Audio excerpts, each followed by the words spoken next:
ফেনীতে ১২৯টি স্থানে বসেছে কোরবানির পশুর হাট। সীমান্ত দিয়ে পশু অনুপ্রবেশ ঘিরে শঙ্কিত খামারিরা। কড়া নজরদারির কথা বলছে বিজিবি। পশুর হাট নিয়ে আরও জানাতে ফেনী শহরতলির পাঁচগাছিয়া বাজার থেকে যুক্ত হচ্ছেন সুলাইমান ডালিম। ডালিম, কোরবানির পশুর দাম নিয়ে কি বলছেন খামারিরা ও ব্যবসায়ীরা? সীমান্ত দিয়ে পশু অনুপ্রবেশ ঘিরে বিজিবির নজরদারি কেমন দেখছেন?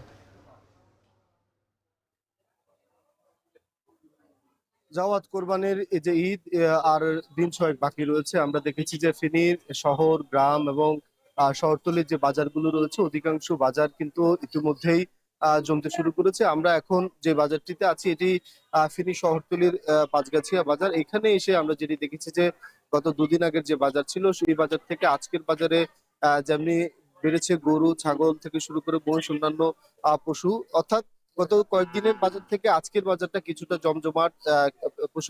পশু বিক্রি হচ্ছে এবং ক্রেতা বিক্রেতার হাটটাকে বলা চলে যে হাট, সেটি কিন্তু জমে উঠেছে। আমরা কথা বলেছি ফেনীর যে প্রাণী সম্পদ বিভাগ রয়েছে তাদের সাথে। তারা আমাদেরকে যেমনটি জানিয়েছে ফেনীতে প্রায় ৯০,০০০ পশু কিন্তু ইতিমধ্যে প্রস্তুত করা হয়েছে কোরবানির জন্য।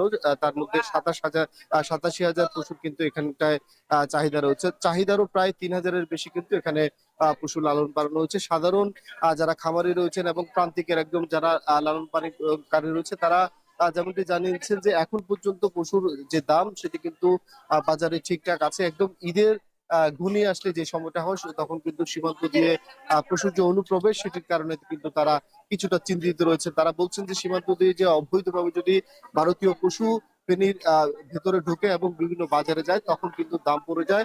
তার কারণে কিন্তু সাধারণ যারা খামারি রয়েছেন এবং প্রান্তিক যে খামারি রয়েছেন তাদেরকে কিন্তু ক্ষতির মধ্যে পড়তে হয়। এ বিষয়ে আমরা কথা বলেছি ফেনীর যে বিজিবি রয়েছে তাদের সাথে। তারা আমাদেরকে যেমনটি জানিয়েছেন যে ফেনীর যে ১০২ কিলোমিটার সীমান্ত এলাকা রয়েছে সেই সীমান্ত এলাকায় বিজিবির পক্ষ থেকে কিন্তু কড়া নজরদারি করা হচ্ছে, যাতে করে কোনো ধরনের পশু যাতে অবৈধ চোরাচালানের মাধ্যমে ফেনীতে ঢুকতে না পারে সে বিষয়ে কিন্তু তারা সচেষ্ট আছেন বলে তারা আমাদেরকে জানিয়েছেন। সব মিলিয়ে আমরা যেটি দেখছি যে প্রান্তিক যারা খামারি রয়েছেন এবং যারা লালন পালনকারী রয়েছেন তারা বলছেন যে ভালো দাম পাওয়া যাবে তখনই যখন সীমান্ত দিয়ে ভারতীয় অবৈধ অনুপ্রবেশ ঠেকানো যাবে।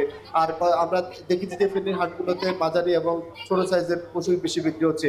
এ ছিল ফেনীর পাঁচগাছিয়া থেকে আমাদের কাছে ফেনীর হাট বাজারের খবরের সর্বশেষ। ফেনী থেকে কুরবানির পশুর হাটের খবর জানাচ্ছিলেন সহকর্মী সুলাইমান ডালিম।